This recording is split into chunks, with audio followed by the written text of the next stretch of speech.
Thanks so much, Ben. And thank you all, audience, for being here for this live event.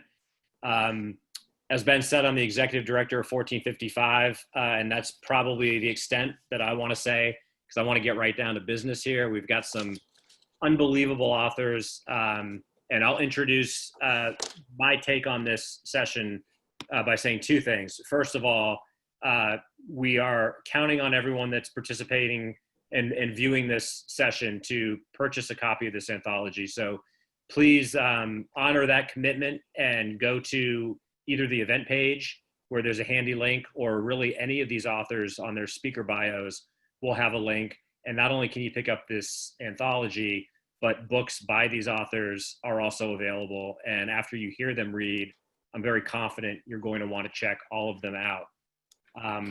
Secondly, I'll say, in addition to being grateful for everyone being here, as someone that organizes a festival, there's certain sessions and panels that you go to, and certain ones that come to you. I can humbly say that I would never have had the audacity to think that I could have gathered such a remarkable collection of accomplished writers in a single session. So it's with my advisory board member and good friend Beth Ann Patrick's help, and Jennifer Haupt, who has curated and masterminded and put unbelievable amount of soul and energy and dedication into this entire process. All thanks goes to them. I'm the happy and lucky recipient of this good fortune. So what we're going to do is offer a very topical and timely reading taken from pieces in this extraordinary new anthology. And I would like Jennifer to say a few words about how it came together and how the pieces came together, but let me introduce her, please. Jennifer Haupt has always been a curious person, finding kernels of fascination in the stories of kids who might bully her, awkward first dates, college roommates and coworkers who she seemingly had nothing in common with. She discovered and honed a talent for asking the right questions and making genuine connections. What started out as an introvert's survival tactic has served her well as a freelance journalist for 25 years plus, as an author of 3 novels and 2 in progress, for 14 years, and a writing teacher. It's also been a useful skill as a traveler and mom. Her essays and articles have been published in O, the Oprah magazine, The Rumpus, Psychology Today, Travel and Leisure, The Seattle Times, Spirituality and Health, The Sun, and many other publications. Jennifer, welcome. Thank you for being here, and thank you for doing an extraordinary service to the literary community by putting this anthology together. I'm sure everyone would love to hear how you did it and what was the impetus for this accomplishment. Thank you, Sean, so much. And thank you for inviting us here. I'm in a little bit of shock here because less than 3 months ago, I put a call out on Facebook to see if anyone else was interested in contributing to an anthology to raise money for booksellers who were suffering from the pandemic economy. I felt a real need to bring our community together and do something positive in the wake of so many negative things. It just seems like every day something boom, boom, boom, boom. And I started by asking a lot of the writers here today who I've known for a long time, or who have been introduced to me by other people, and just saying, hey, would you want to contribute something? Do you know someone who you think has something important to say? I knew I wanted to put this book together, but I wasn't really sure what this thing I have been calling my lovely monster would be. And so the heart and soul of it really came with the essays and poems and interviews, and now it's really an inquiry into our times. And 90 authors have contributed, all for free, donated their work. My publisher, Central Avenue Publishing, is incredible. They've donated their time and services. IPG, the distributor, donated their time and services. So it's really all a labor of love and a labor of supporting our book industry that, booksellers who have supported us during the years. I mean, I know every single one of these panelists has such a warm spot in their heart for independent booksellers. And I just, it's amazing. So thank you, Sean. This is our first reading together. And So I'm going to just kick it off by giving a brief intro of all of the writers who are here, and then everyone will read something, and then we'll do some questions. So Jenna Bloom is the internationally best-selling author of the novels Those Who Save Us, The Storm Chasers, and The Lost Family, and one of Oprah's top 30 women writers.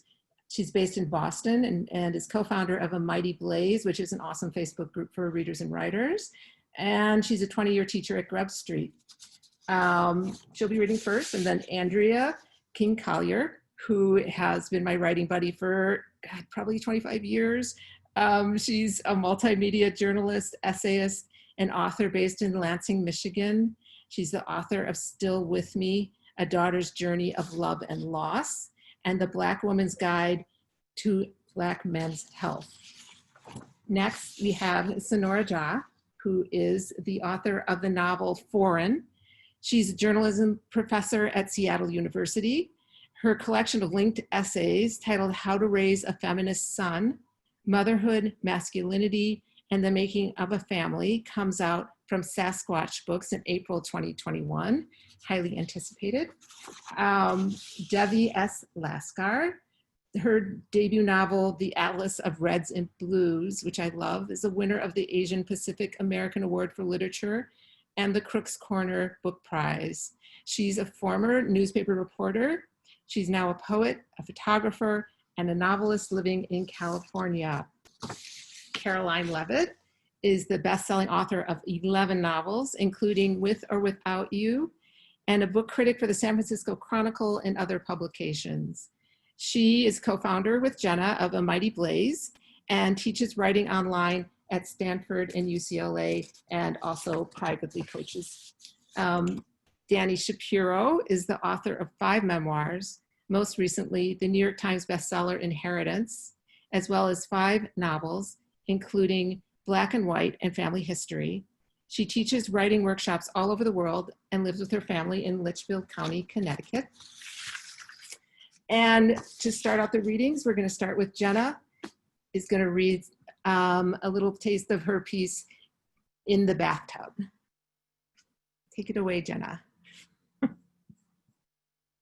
Sorry, for once I was muted. So thank you so much, Jen, and thank you, Jen and Sean, for inviting me to be here, and everybody who's taking time out of your evening to watch and to hear us read our pieces and to be alone together or together for 1455.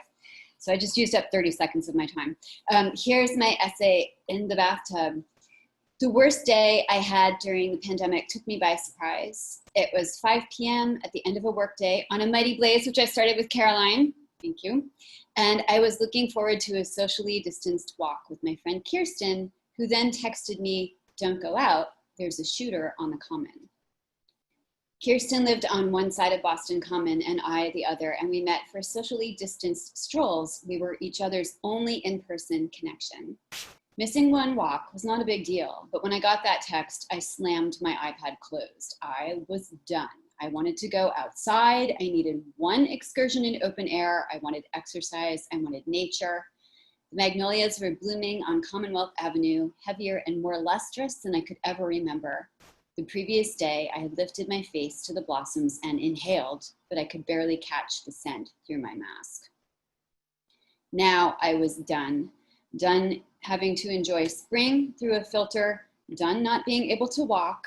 I wanted the gym, I wanted my friends, I wanted my dog who had died a few months before, I wanted my mom who had died a year before that. I wanted there not to be a shooter or a pandemic. My friend Stephen called at that particular moment to hear how I was doing. "Checking in, my dear," he said. "How are you?" "Honestly, I'm bad," I said. "How so?" I told him, "I am done with COVID. I'm just done with the whole thing." "Have you eaten today?" he asked. "No," I said. I went to the refrigerator and opened it and then slammed the door closed. "I don't want to eat." "Have you showered?" "Of course not." "All right, here's what I want you to do," Stephen said. "Go run a bath. I will try hard not to imagine you naked." I was in such bad shape that I didn't even banter back. Our friendship was flirtatious. "Fine," I said once I had stripped and the water was running. "I am in the tub." Good, he said. Now I'm going to read you some poetry. I don't want any fucking poetry, I said. I just want my life back. I understand, said Stephen. Now, listen. I sat in my tub with Stephen on speaker, scowling as he read me poem after poem. I could not concentrate. The words slid off me. They meant nothing. But I didn't hang up. I let Stephen's voice wash over me. Eventually, I lay back and shut my eyes. Better? Asked Stephen. I grunted. Not yet, apparently, he said. Let's try another one. For an hour, he read to me as I lay with the water cooling. Eventually, I was able to bite down on what he was reading, my brain starting to make sense again of words. It was like a picture coming into focus, only the picture was myself. I sighed. Better? Stephen asked. Yes, I said. Thank you. It's my privilege, he said. Will you be all right? Now I will, I said. Stephen? Yes. That last poem was yours, wasn't it? Good ear, my dear, he said, and hung up. I smiled. That last poem was the first one I had truly been able to hear.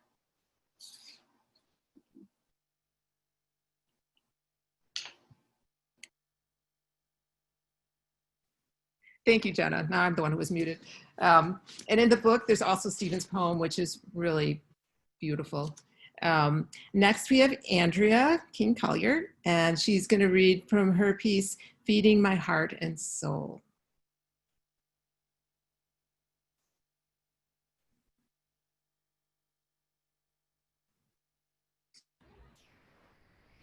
I am spending a fortune on groceries. I'm spending so much money on food that when anybody asks me casually just how much, I lowball it, I lie. Each week, I spend triple what I did pre-virus, and it still feels like I don't have enough food. But today's food is not the only reason why I go to the grocery store. In the age of stay-at-home orders and lockdowns, this is the only way I get out of the house. My daily grocery runs, armed with my mask, my wipes, my hand sanitizer, have replaced going to the bookstore or having lunch with friends and visiting with my grandchildren. It's been like this for the past 10 weeks, since early March. Sometimes I go when I don't need anything. I just sit in the parking lot listening to NPR until I get tired, and then I just go home. My trips feel like I am running from Rona.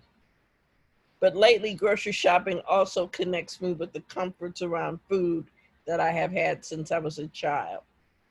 And it anchors me in the face of all the other pandemic stuff that has come, including the heading through the murder of George Floyd, but also the growing virus in our country, and then its hate and racism. When I was little, I went to the grocery store almost every day also, but this time with my grandfather. I never asked why we did this because it really didn't matter. I just knew it was time to spend with him. They call these teachable moments now. He showed me how to pick out tomatoes that were gonna be rich and juicy, how to tell when a chicken was too big to be anything but tough, and how to check the dates on dairy products. Once, when we were in A&P, a white woman whose toddler was perched in the cart turned and called us niggers to our faces for no apparent reason, and then she just stormed away. It was startling because our little shopping trips were usually very uneventful. I'd never actually been called a nigger before either. And I wonder how my grandfather managed to contain himself. He didn't even stop. He just put rice and beans and onions in the cart and kept going. A few aisles later, we came upon the same woman, and she was screaming and crying, and she was hysterical because the toddler was choking on something. Everybody stood around and fretted, but nobody actually did anything. My grandfather, who knew how to fix everything, held out his hands and told the lady to give him the baby. He was the only thing standing between her and a dead child, so she handed the little girl over. He held the toddler horizontally, her stomach facing the floor, and he gave her a swift slap on her back, dislodging a piece of candy from her throat. Then he handed the baby back. The mother just stood there with her mouth open. The bystanders applauded. And when we went to pay for the groceries, the store manager said they're on the house. In the parking lot, I asked my grandfather why he helped this woman and she hadn't even bothered to thank us. Well, because that's what good people do when they can. We just look out for each other. Now, in month 3 of COVID, the lockdown is lifting a little in this country.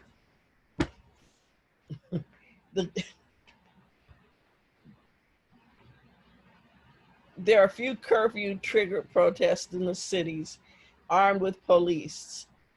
I often think about my trips to AMP with my grandfather, and I put on my unattractive protective mask every damn day. I nod to others who wear masks because maybe they can't stand to stay at home either. I must admit that cooking and food shopping are a privileged third world problem in a country where thousands of people line up for food. Now I'm a food warrior in the stores. I buy way too much still. The food makes my heart sing. I get many of the things that my grandfather used to get for my grandmother to cook. We buy stone ground grits, black-eyed peas, corn, peppers. Who knew that old school shopping would be an act of resistance against a very dangerous virus and very dangerous racism? It reminds me of my family and our pride. I usually come home too exhausted to actually cook. I take a nap. I dream about what I might cook. And then I'm grateful for the food that I have. Thank you, Andrea, so much. Next up is Sonora Jha, reading Alone and Awash in Desire. Thank you, Jen. The first thing she feels is relief. This thing hasn't caught her off guard at all. She knows how to stay home all alone. She's done it before. She's even written about it and put it out there. The world knows she can be alone. The world won't come around knocking. She's lived alone for almost a year some years ago, and back then she was crying from walking out on her second marriage. This time there is nothing to cry about. Nothing, of course, but for a pandemic and death all around. But the tears won't come. So the next thing she must feel is fear. She could fall sick and die alone. She reads the papers and learns that people are dying alone. People with families, people who live with 6 other people, loved by all 6, are dying alone. Don't let me die alone, she texts her son. Yes, she will burden him. He is 24 and has just moved to Boston to be a software engineer. She must burden him. Don't go outside, he texts her back. Please don't go outside. She makes a list. She buys fresh and frozen and canned things. The spinach and the ice cream. She goes online and orders Indian treats. Gulab jamun, rasgulla, Bikaneri save. They don't know yet on the news whether death will roll in like a hurricane or will settle in like a fog. If she senses death coming, she will eat the Indian treats first. On her list, she writes down, man. She inserts white. A white man would come handy if the supremacists settle in like a fog. She texts a man, a friend, with whom she recently had a sort of falling out. A pandemic is a shitty time to be fighting, she says. He responds right away. I'm glad you wrote. They make macabre jokes, and she feels better. Come get me if shit goes down, she tells him. They talk about horror films. The world is divided between those who haven't and those who have watched horror films and know how shit goes down with zombies or after the apocalypse. The world is divided between those who trust white people and those who don't, and she doesn't know which one she is. To her Indian friends on Zoom, she says, now I know why people stay married. They all laugh. Each one of them has a husband. 6 weeks later, 2 of them will text to say they wish they didn't have husbands. She knew they will feel differently the week after. The last time she was alone, she was still a mother who could fail her child. Now she has no one to fail. She makes her bed and cleans up clutter, and her small home is beautiful. A month goes by. She must still show up for Zoom meetings and is running a course for her students online, but there are no friends to be met with to hold their fears, no gym in which to sweat out the pounds of being a woman, no hours and hours of performing womanhood. She has never done this barest minimum of things. Thank you. Thank you so much, Sonora. Okay, next up, we've got Devi Laskar, and she's reading her piece, State of the Art, State of the Union. Thank you so much, Jen. You are red-cheeked, raging at the TV, mourning for all those who have died needlessly. You are also the red sirens of the ambulances that frequent your California streets in this age of infection and disease. You are a want to reach a distant shore, to swim in a red sea, so named before it inevitably dies. You are a return to some semblance of normalcy. You want to visit your family living on the other side of the country in a state where the lawmakers do not believe in science. You are a decades-old memory, the red of India, your red gold bridal sari glistening in the sun. You are wanted, unwanted. In this election season, in this dim understanding of virus without vaccine and the semantics between sheltering in place and staying at home, you offer what you can. Sometimes you write poems. Poetry in wartime is a luxury. Poetry in wartime is a necessity. Sometimes you take photographs. You try to document what's still visible. Sometimes you still dream. Sometimes you say you are a writer. Sometimes you say you are a poet. Sometimes you say you have not the faintest clue what you are today. You try to call your family and warn them. You tell them to listen to your governor, since their governor is more concerned about money. Another day with electronic messages scrolling across your screen in red and black, warning you not to go out unless necessary. Another tally mark of self-quarantine. Another short walk with camera in hand, mask and sunglasses on face, hoping to see through the lens darkly what you can point at. Shoot. You have not observed a cardinal in many days, but have noticed the red ants taking up residence in the garage. In the evenings, the red cedars appear alight under the setting sun. That's it for me. Thank you so much, Debbie. Next, we have Caroline Leavitt, and she's reading her piece, Sibling Estrangement and Social Distancing. Thank you. The words in the email punch my heart. They're big and bold. They practically take up the whole text.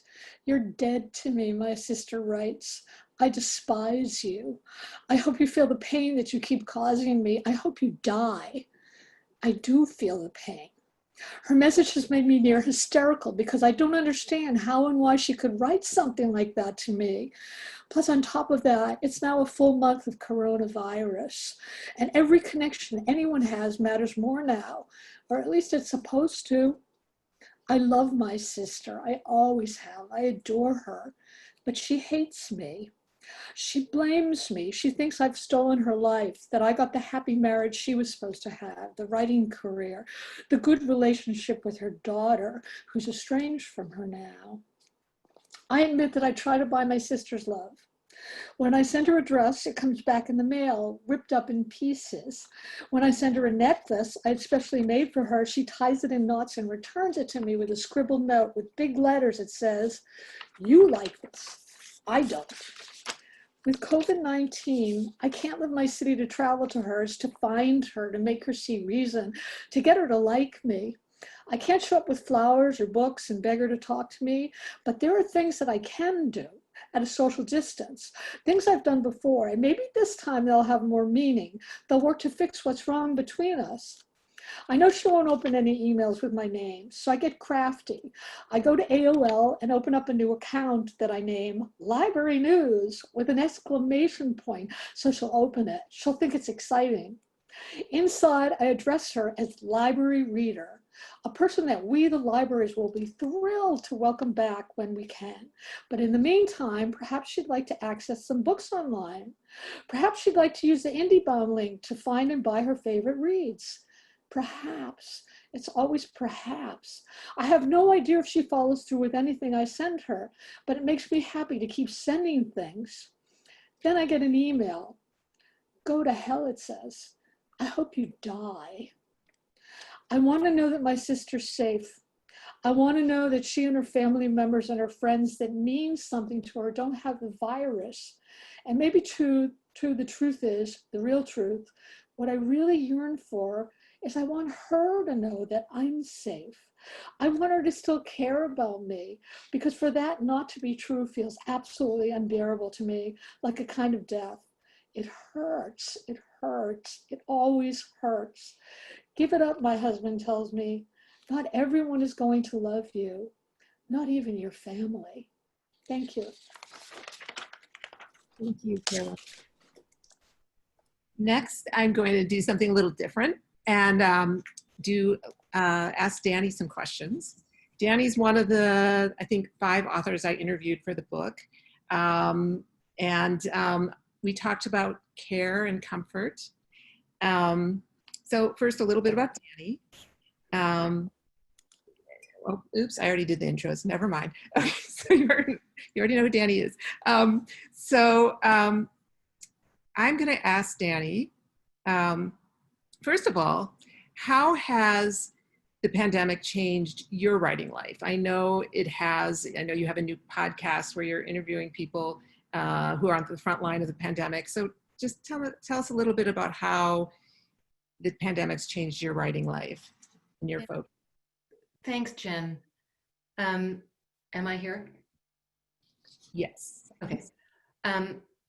First of all, I just want to say I was blown away by all the readings. They were all so wonderful, and I think that very much was the impulse that I had in creating the podcast that I did, which I've now finished. I was going to do it for 3 months. It was called The Way We Live Now, and one of the things I discovered is that doing 5 interviews a week with different people all over the world is really heavy lifting. It was a lot.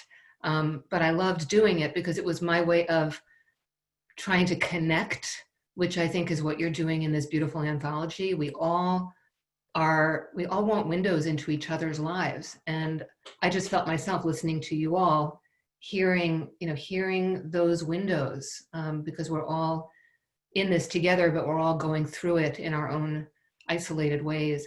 I mean, writing wise, the only thing I can compare this to is a couple of times in my life as a writer, I was initially beset by a feeling of futility that I had to move past to be able to feel like making art matters now more than ever. And one of those times was when my son was sick as an infant. and the other time was after 9/11. And the feeling now, I'm back at work. And, you know, there was this beautiful thing that the writer Richard Russo wrote to me when we were emailing, and I said to him, I'm not writing. And he wrote, I actually keep it on my desk so I can even quote it. I wasn't planning on doing this. I hope you won't mind. But he says, my writing hours each day are such a blessing. They're the best, sanest hours of my day. Tell a story, any story, something small, sweet, honest, true. It mattered before, it matters now. That's beautiful. That's really beautiful. And when it's interesting when you talk about futility, because I think that's what so many of us have been feeling during this time is futility, and not just people who are artists, but so many of us. And I know one thing we talked about in our interview for the book was balancing self-care and, you know, right, for you it's meditation and caring for others. And maybe you could talk a little bit about that too. Yeah, I mean, one of the things, as this evolves, I mean, I live in Connecticut. I'm still very much sheltering in place with my family. It's just, you know, we're all, you know, in this. So I have my 21-year-old son at home. I have my husband at home who was sick last year and so is immunocompromised. And you know, it's that old adage of, you know, you need to put the oxygen on yourself on the plane before you can then take care of the people around you.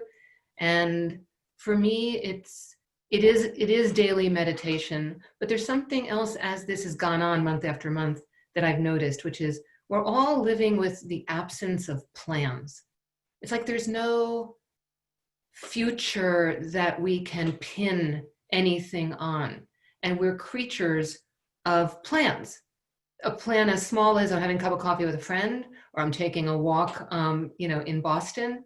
A plan as big as I'm taking this trip, or I'm planning this event, or I'm going on book tour, or that's all gone.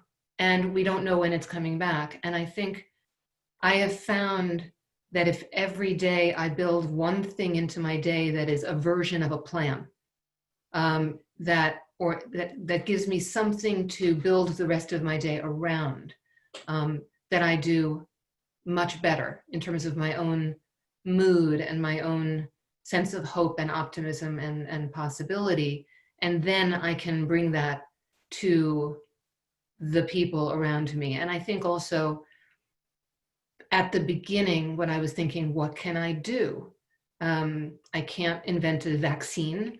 I can't save lives. But what I can do in my life as a writer and as someone who has a podcast is I can connect people.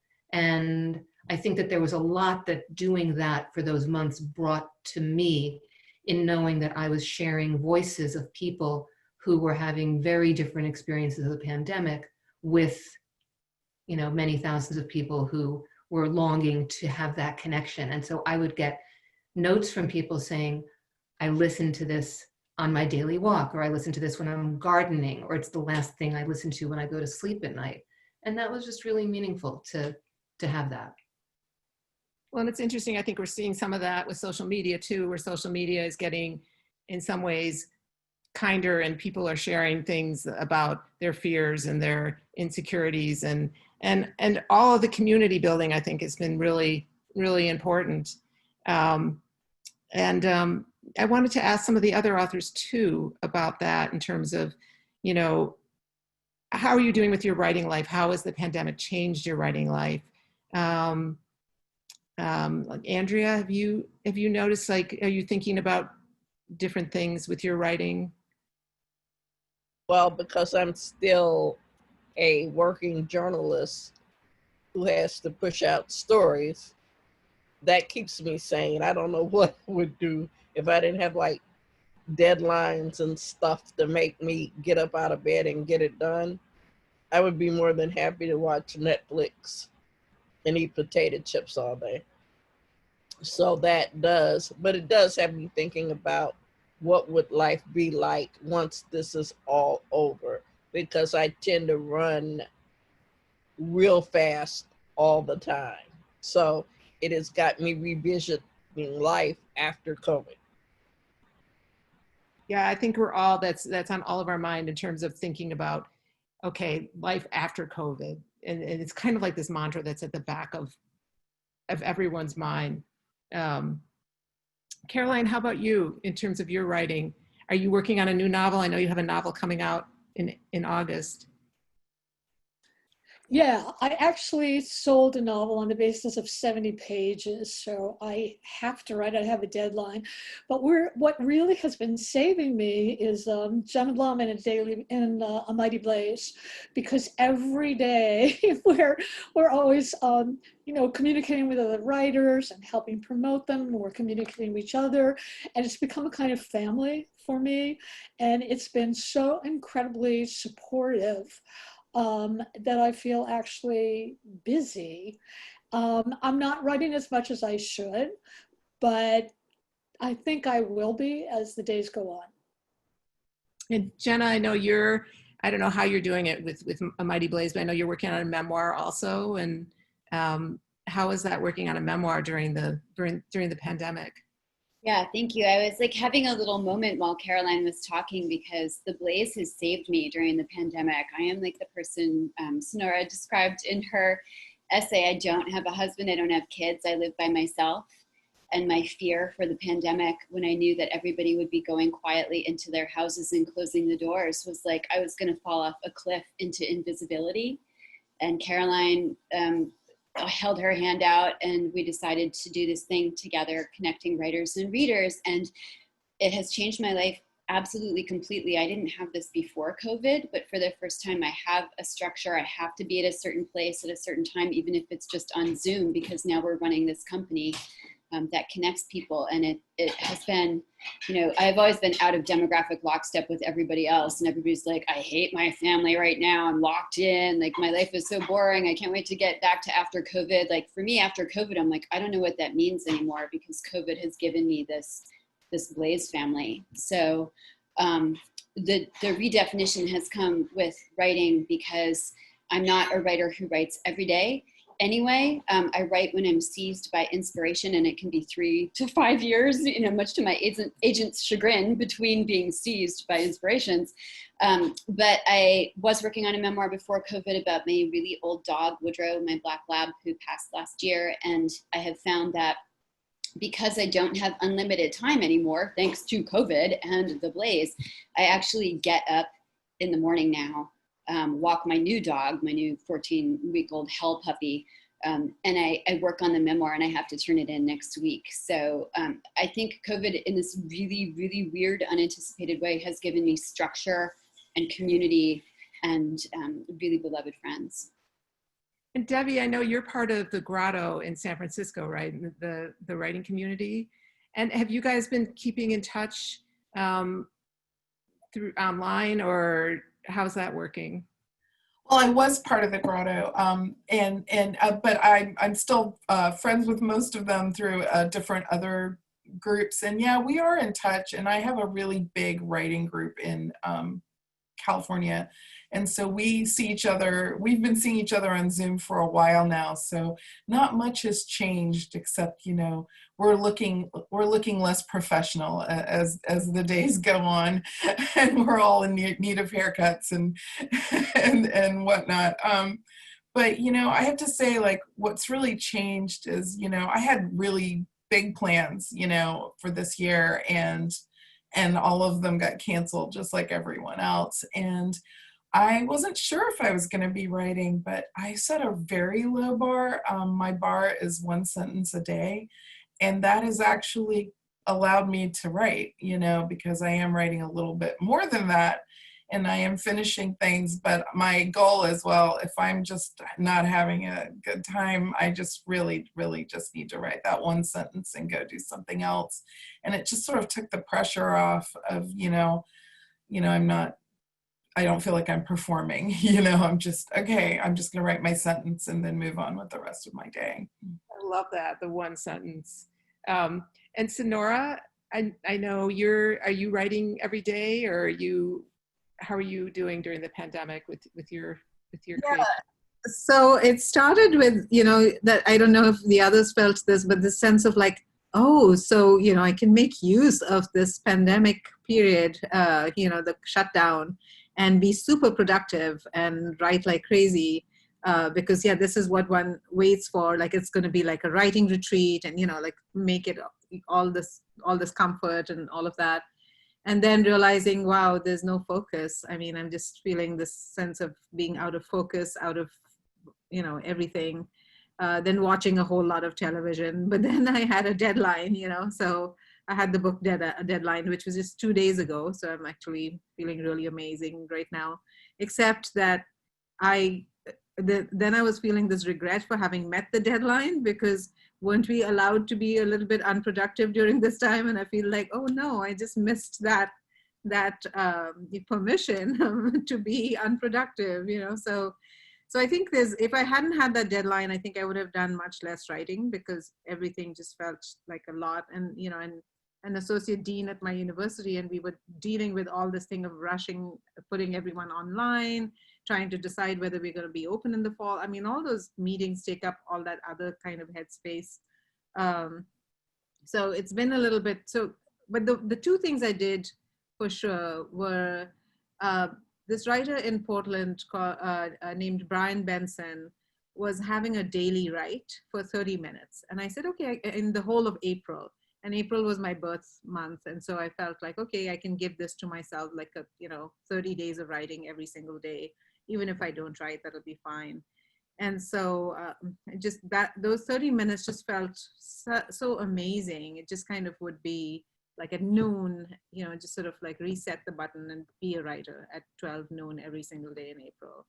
And that really helped. And then with my friend Abby Carter, sort of having almost daily writing sessions, that was the deadline piece of it. So just kind of trying to stay anchored.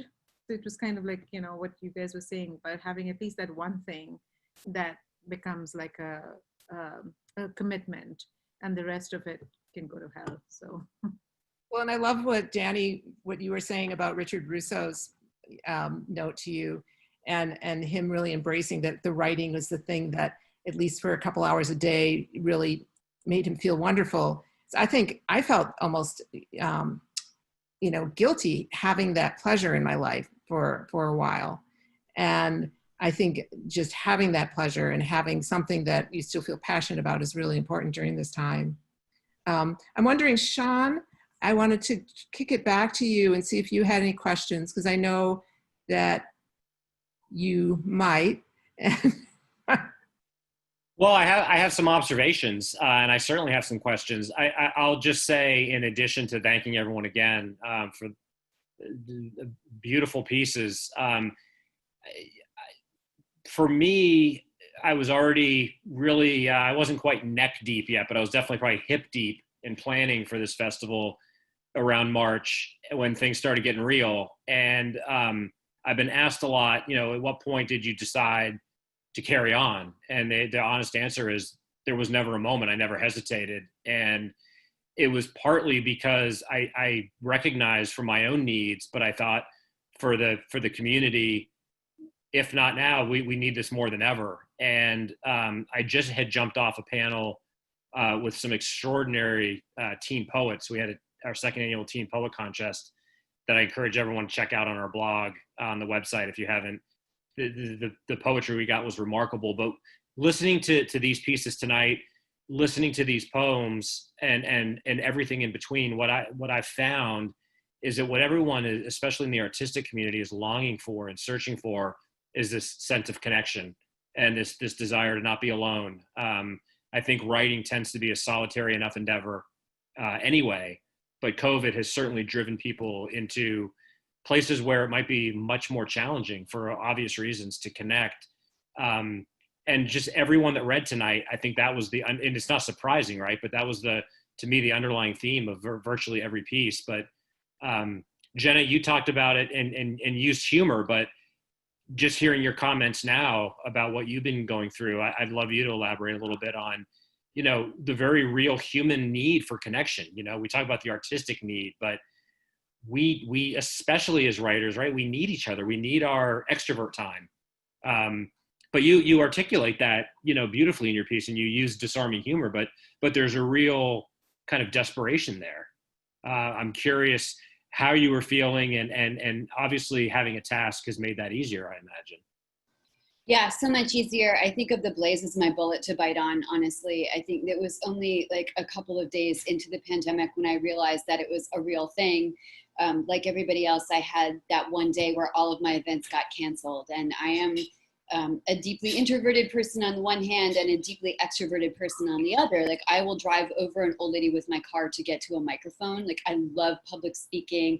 I had all these tour events lined up. You know, I keep that spinning as long as possible. And to see that sort of train board at Grand Central Station where it was like cancel, cancel, cancel, cancel, cancel. I had a couple of other bad days as well when I just thought, oh, this is a thing. And then my friend who I mentioned in the essay, Kirsten, said, well, this could go on for 18 months. And I thought, I am just never going to effing make it. Like, I'm just not going to make it without, you know, I don't have anybody in my home. And that was when I pivoted and reached out to Caroline and said, do you want to do this initiative together? But I mean, before that, honestly, I don't know. I mean, I have had people I've lived with in my life and family, and even before the pandemic, living by myself as a writer, the sort of alone time versus social time is a constant balance. So I had been inviting people into my house to write with me and having regular writing dates and really recognizing the importance of community and friends. And so when COVID came along and kicked that out from under me, it was like an instant scramble and pivot to try and find some substitute. And I'm just so grateful Caroline was there, and like these 18 people we work with who all volunteered their time like crazy people. So grateful. Dani, I'm wondering for you, I know we had talked a little bit about how this has opened up time for you that you wouldn't necessarily have because all of your engagements were canceled. And how has that been for you? Has there been any positive kickback from the pandemic in terms of having more time with your family, or?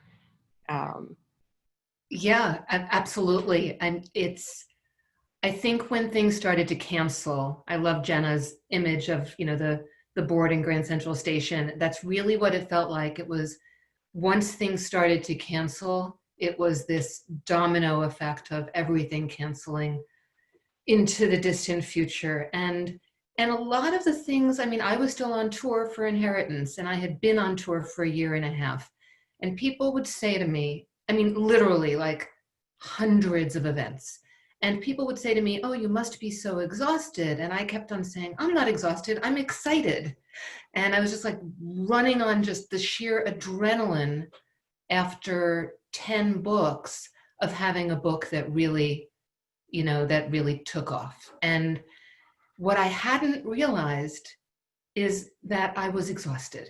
And when the first events started canceling, and they were all things that I had really been looking forward to, and they were all over the world. You know, I was supposed to go to Paris, I was supposed to go to Sydney, I just had this schedule that was kind of endless.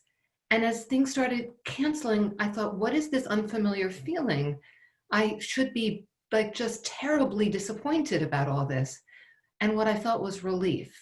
And I think that there's a real lesson in that for me, is that I wasn't paying attention to like my inner life. I was just going.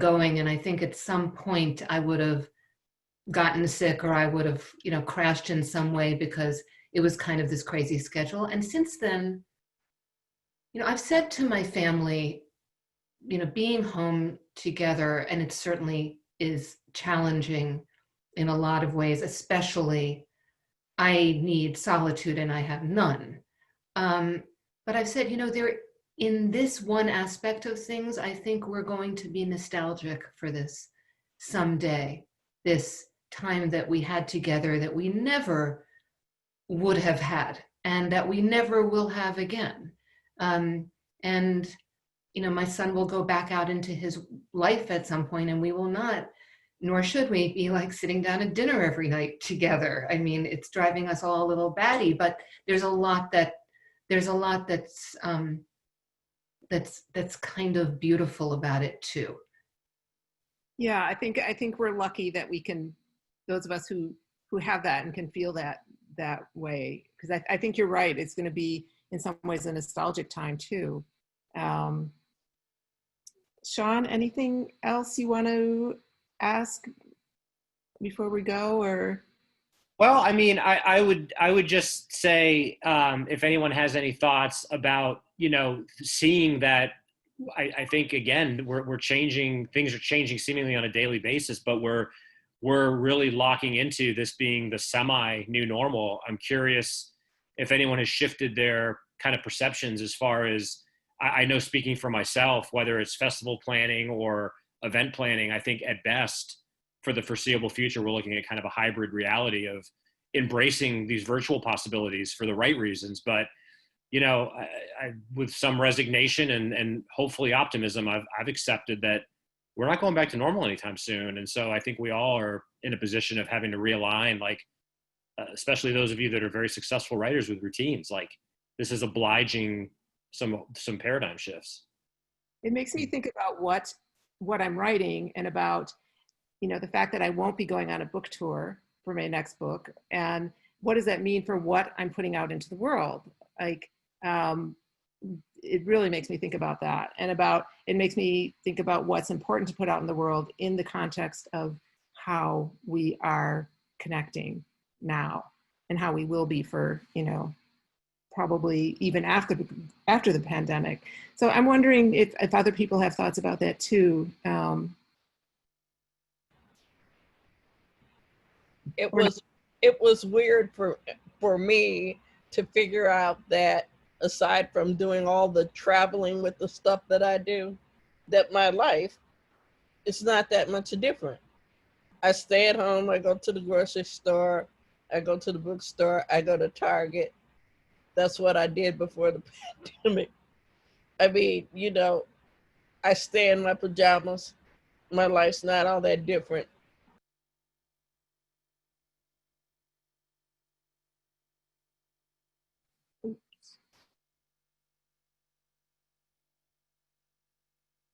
Oh, I was talking and nobody heard me. Never mind. It was very deep and you missed it, but never mind. You're just saying your life isn't all that much different. But on the other hand, you are a spoken word performer also with the moth. And so you're not going on tour with that. And I was gone all the time. Do I miss it? Yeah, it was great meeting all of these wonderful people, but they've also pivoted. So where they do these traveling road shows all the time, once a month now, they do them virtually. And that is scary as all get out. Out of everything I've ever done, like talking to the computer screen, telling your story, is really bizarre, but I enjoyed it. Yeah, I mean, so for me, just figuring out your life is really not all that exciting, girly, was a thing. And that's kind of a release in some ways, probably, right? Indeed. So I need to go jump on another panel. I apologize for leaving a little bit early, but please allow me to extend sincere gratitude for everyone coming together to read your beautiful work. I wish everyone much success with this anthology, and I certainly will do my part to spread the word and get people excited about this whole notion of not just reading and connecting, but the community that we need to sustain us during some heavy times that I hope are behind us sooner than later. But thank you all for being here. It means a lot to me. Thank you so much. And thank you all for being here, all of my panelists, and just hearing you read your pieces. It is so much different than to hear someone telling their story than to read it. And it makes me really excited for the audiobook also. So thank you all, and good luck with your writing. And I'll see you at another event, no doubt. Bye. Thank you. Thank you so much. Thanks, everyone. All right. Thank you Thank all you. very much Love you all. again.